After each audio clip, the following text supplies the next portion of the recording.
Avant de lire le passage de l'Écriture, je vous invite à la prière.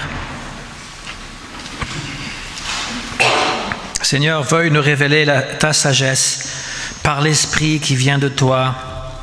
Nous connaîtrons ainsi tout ce que tu nous as donné et nous en parlerons non pas avec les mots de la sagesse humaine, mais avec ceux que nous enseigne l'Esprit. Amen. Alors nous relirons l'évangile de Luc, chapitre 18, 1 à 8.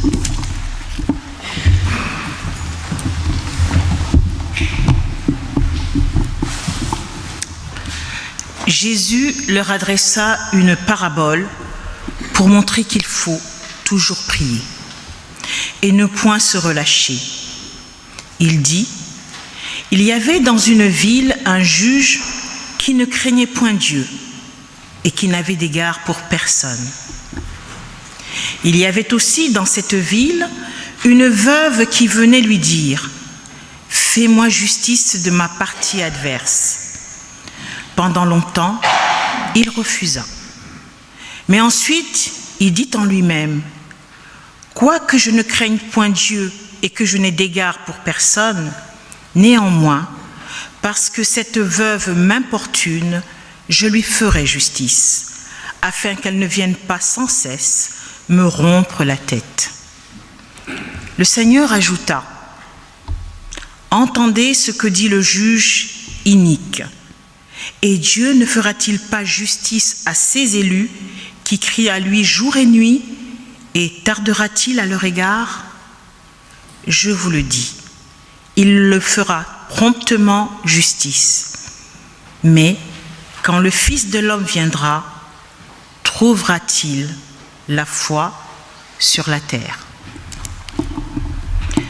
Ô Seigneur, sanctifie-nous par ta vérité. Ta parole est vérité.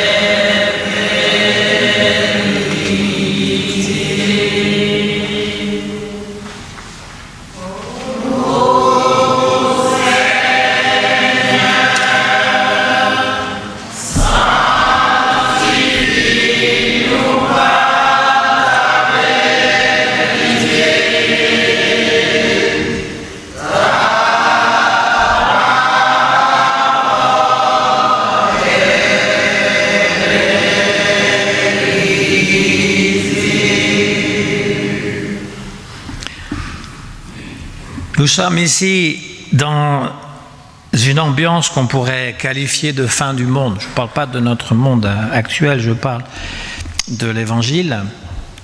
Parce que le passage qui se situe entre cette parole pour aujourd'hui et la parole qu'il y avait dimanche dernier concernant les 10 lépreux, eh bien Jésus décrit une sorte d'apocalypse, comment tout sera bousculé, tout sera changé. Et on est vraiment dans cette angoisse. Alors évidemment qu'il y aura un monde nouveau, c'est ça l'idée de l'Apocalypse, c'est pas que tout sera par terre, c'est qu'il y aura un monde nouveau. Et Jésus fait appel, ou plutôt il parle de lui à la troisième personne du singulier pour parler du Fils de l'homme. Jamais il dit « je suis le Fils de Dieu ». Il parle du Fils de l'homme à la troisième personne du singulier. Le Fils de l'homme viendra. Alors, à l'époque, cela faisait référence au livre de Daniel, un livre qu'on qualifie justement d'une apocalypse juive. Au chapitre 7, on parle du Fils de l'homme. Qu'est-ce que ça peut vouloir dire? Eh bien, c'est une figure messianique. Donc l'Apocalypse et le messianisme au 1er siècle, même avant Jésus-Christ, jusqu'au 1er siècle après, eh bien, c'était toute l'espérance d'Israël qu'il y aurait un sauveur. Le livre de Daniel, en fait, parle des événements présents, mais va le situer dans un passé historique, avec Babylone, on va dire, mais il fait référence aux persécutions sous les Grecs. Et là, nous sommes sous les Romains plus tard, quand Jésus est là. Et c'est espérance, on va dire, messianique, c'est qu'il y aura un chef d'État religieux de la même trempe que David qui réconciliera toutes les différentes oppositions au sein du judaïsme et qui chassera l'étranger qui nous domine. Et donc le Fils de l'homme, en Daniel, ou même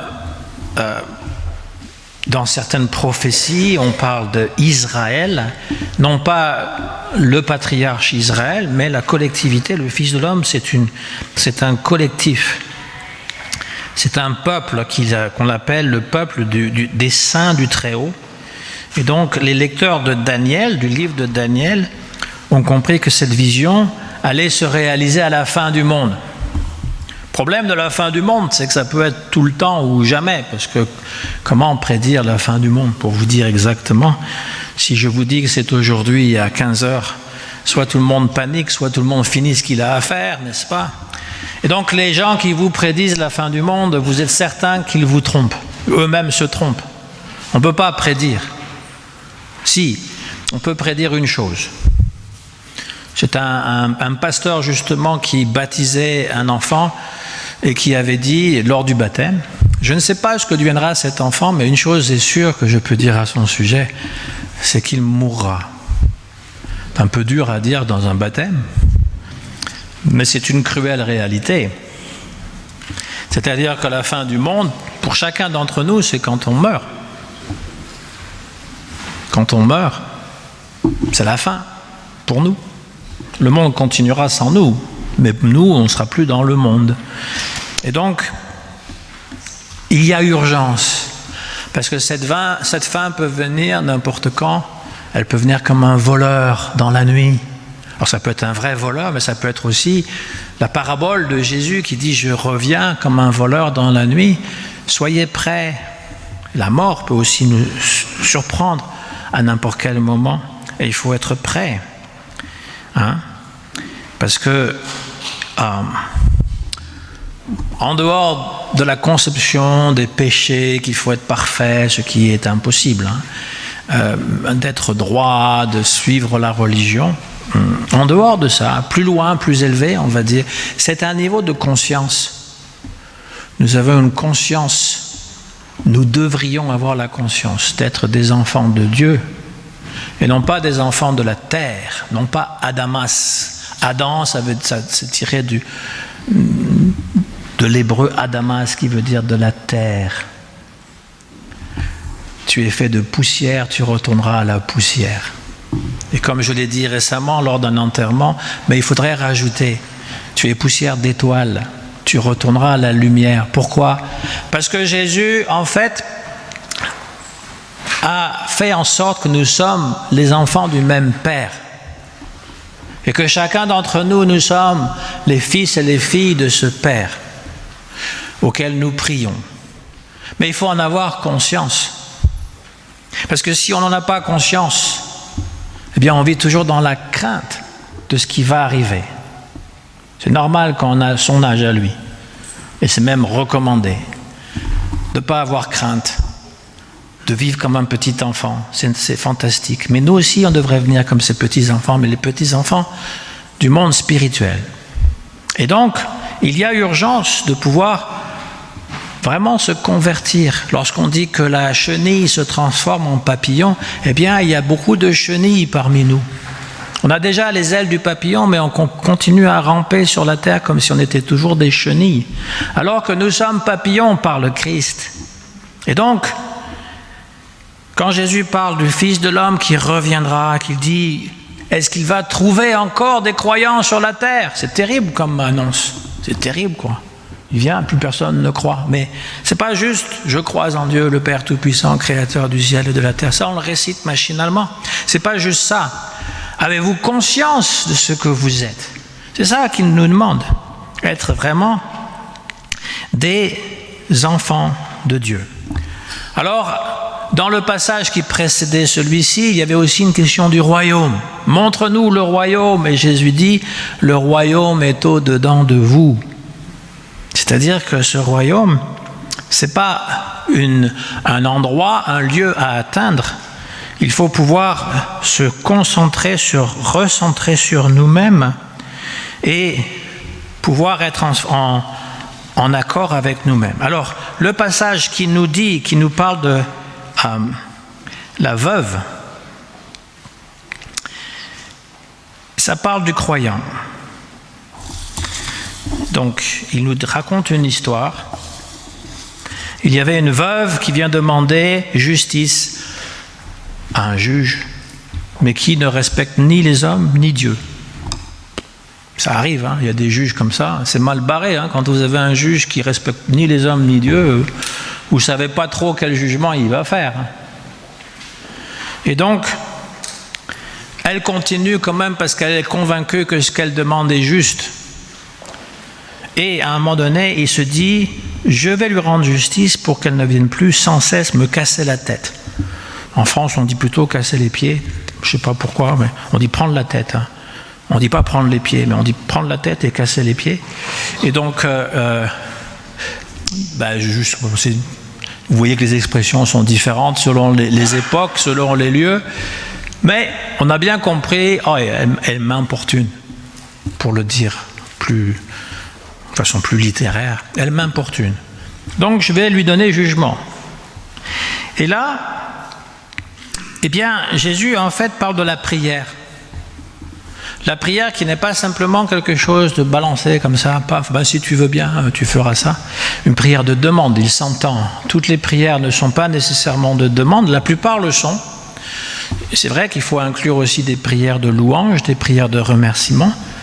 Mais la prière de demande, elle doit se faire jour et nuit. Elle doit être insistante, comme la veuve. C'est-à-dire que si vous n'avez pas été exaucé, eh bien vous pouvez continuer à prier. Alors ce n'est pas juste une recommandation pour chaque individu, c'est aussi une recommandation pour la collectivité, pour une église. Lorsque l'église ne va pas bien, il faut prier et insister dans la prière. Il ne faut pas baisser les bras. Vous avez eu l'histoire de Moïse. Moïse avait les deux bras levés. Et grâce à ça, il faisait remporter la bataille des Israélites contre leurs ennemis. C'est Dieu qui agissait. Mais il fallait qu'ils gardent le bras levé, mais parfois il était fatigué, il le baissait. Là, c'était les autres qui gagnaient. Si bien que son frère Aaron et un autre prêtre ont maintenu les bras levés pour qu'il remporte la bataille. Voilà, ça fait partie de l'Exode, d'un des livres de l'Ancien Testament. Mais là, l'expression française, elle s'applique bien. Ne baissons pas les bras. Devant les difficultés, ne baissons pas les bras. C'est-à-dire qu'on a tendance, alors quand cette expression veut simplement dire que voilà, on est comme ça, puis on a un peu le dos courbé, parce qu'on se décourage. On prend pour acquis que ce qu'on demande n'en vaut pas la peine, que Dieu finalement ne répondra pas à notre prière. Et peut-être qu'on peut même penser qu'on ne mérite pas, qu'on ne le mérite pas. Le juge, il est dans notre tête. Nous avons incorporé un juge qui parfois se fiche de Dieu et des hommes. C'est, par exemple, tout ce qu'on aurait pu entendre de négatif dans notre enfance, ce qu'on appelle des mentalités de pédagogie noire. Au lieu que ce soit une pédagogie qui nous fasse sentir bien dans notre peau, eh bien c'est des pédagogies qui accusent ou qui ont été ressenties comme des accusations. Tu n'es pas bon, tu n'arriveras à rien. Ce genre de choses, quand on répète ça trop souvent, un enfant, il l'incorpore. Et après, il pense, je ne mérite pas, je ne suis pas bon, je n'y arriverai pas. Là, vous remarquez dans l'histoire de Moïse que c'est grâce à l'aide de deux amis, un frère et un autre, que lui, il est arrivé à garder les bras élevés. Et donc, parfois, il faut demander de l'aide aux gens qui sont autour de nous. Parce que si nous laissons toujours ce juge intolérant dans notre tête, on pourrait penser que nous ne sommes pas bons, nous sommes détestables même, peut-être pas importants, et qu'on ne devrait jamais rien demander. ni à Dieu, ni à personne. Être chrétien, nous a-t-on appris, c'est donner sans compter. C'est d'accepter d'être spolié, demander à celui qui nous frappe sur la joue droite qu'il nous frappe sur la joue gauche. Mais qu'advient-il si au fond de moi je découvre que le plus misérable, le plus pauvre des mendiants, que mon pire ennemi, il est en moi, et que c'est moi-même qui ai le plus besoin de la charité et de ma bonté, et que je suis précisément pour moi-même l'ennemi qu'il me faut aimer.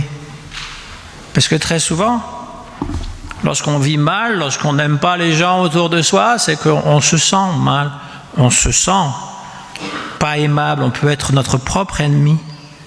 Et donc il faudrait pouvoir insister sur le fait qu'on mérite de se pardonner. Comme la veuve, il faut oser déranger. Elle osait déranger le Seigneur, et le Seigneur n'est pas un juge implacable. C'est pas ce juge qui finalement se fiche de tout, au contraire. Mais il veut savoir ce qu'on veut, il veut qu'on puisse le formuler. Même Jésus ne guérit personne contre son gré. Parfois il demande « Qu'est-ce que tu veux que je fasse pour toi ?» Alors qu'il voit bien que la personne, elle est soit aveugle, soit elle ne peut pas marcher, ou encore « Veux-tu guérir ?» Veux-tu guérir? Parce que notre esprit est à la fois tellement mal tourné qu'il se tourne à l'intérieur, et des fois, il y a des gens, en psychologie on le sait, mais médecine aussi, s'il y avait Olivier il pourrait le confirmer, il y a des gens qui ne guérissent pas parce que inconsciemment ils ne veulent pas guérir, parce que ça leur apporte quelque chose qu'on les considère, pauvre toi, mon pauvre petit, ma pauvre petite. Tu as vraiment beaucoup de difficultés, c'est pas drôle, et ça leur donne une sorte de satisfaction. Mais évidemment, ce n'est pas une satisfaction qui va les combler de bonheur. Ce qui les comble de bonheur, c'est d'accepter, oui, je veux guérir. Et c'est déjà un grand pas. C'est d'avoir le courage d'être. Un théologien qui s'appelait Paul Tillich, il a écrit un petit livre qui s'appelle « Le courage d'être ». C'est magnifique. Alors c'est de la philosophie dans la théologie, mais malgré la maladie, malgré les épreuves, malgré, même il inclut aussi la mort, bien sûr, le non-être, malgré la mort, malgré aussi l'absurde, il parle de l'absurde. Il faut avoir le courage d'être, être soi-même, oser devenir ce que je suis. Ça c'est le premier pas vers un chemin spirituel qui est solide, parce que la foi, c'est un cheminement. C'est pas simplement dire « je crois ». Oui, je crois un jour, le lendemain je ne crois pas. C'est un cheminement. J'accepte de m'armer de courage pour vivre d'abord ma condition humaine. Il y a des gens qui disent « la vie est dure ». Oui, elle est dure pour tout le monde. Pas juste pour vous, pour tout le monde. On pense qu'on est exceptionnel, on a eu la vie la pire de toutes. On pense peut-être que c'est juste sur moi que les choses s'acharnent, que Dieu est mauvais peut-être à la rigueur. Mais en fait, elle est dure pour tout le monde. La vie est une école, il faut apprendre.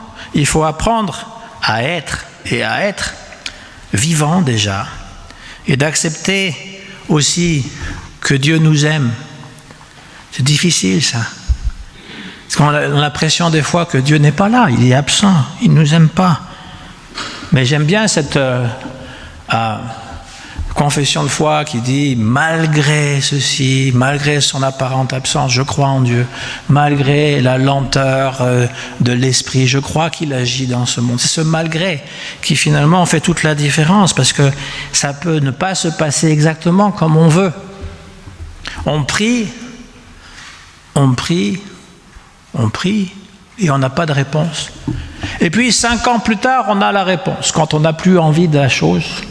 Et on se dit, il y a un décalage quand même, c'est quoi? J'ai prié ça avant, maintenant je l'ai. Oui, mais peut-être que, justement, Dieu, dans sa sagesse de père, a décidé que vous, petit enfant, vous n'étiez pas encore apte à obtenir ce que vous demandiez, comme on le fait avec nos enfants. On donne, mais pas nécessairement quand ils sont tout petits. On va donner parfois des choses quand on a compris, ou qu'il a compris qu'il était un peu plus mature. Et donc, il faut pouvoir reconnaître ces choses-là, la bonté de Dieu, et que sa beauté va aussi effacer toutes nos laideurs de caractère, et que sa lumière va éclairer nos ténèbres, toutes ces qualités qui seront notre nature quand on sera des êtres spirituels dans ce monde spirituel, des êtres ressuscités dans l'au-delà, et nous pourrons vivre avec nous-mêmes en étant notre meilleur ami, et du coup on pourra aussi avoir et voir les autres comme des amis. L'abbé Pierre, qui était considéré comme la personnalité la plus aimée des Français pendant beaucoup de décennies, l'abbé Pierre qui avait amené en 1954 un enfant mort dans la rue en disant « Vous avez chaud, il y a des gens qui vivent dans la rue, qui meurent ». Eh bien, il avait coutume de dire « L'espérance, c'est croire que la vie a un sens. Le sens que tu voudras bien lui accorder en fonction de ce que tu es, de ce que tu as envie de devenir. » On dit que l'enfer, c'est les autres, mais c'est infiniment le contraire. L'enfer, c'est toi-même coupé des autres. L'amour pour soi, tu aimeras ton prochain comme toi-même, commence par ce toi-même. Celui qui aime, dit Jésus, il voit Dieu. Au nom du Christ. Amen.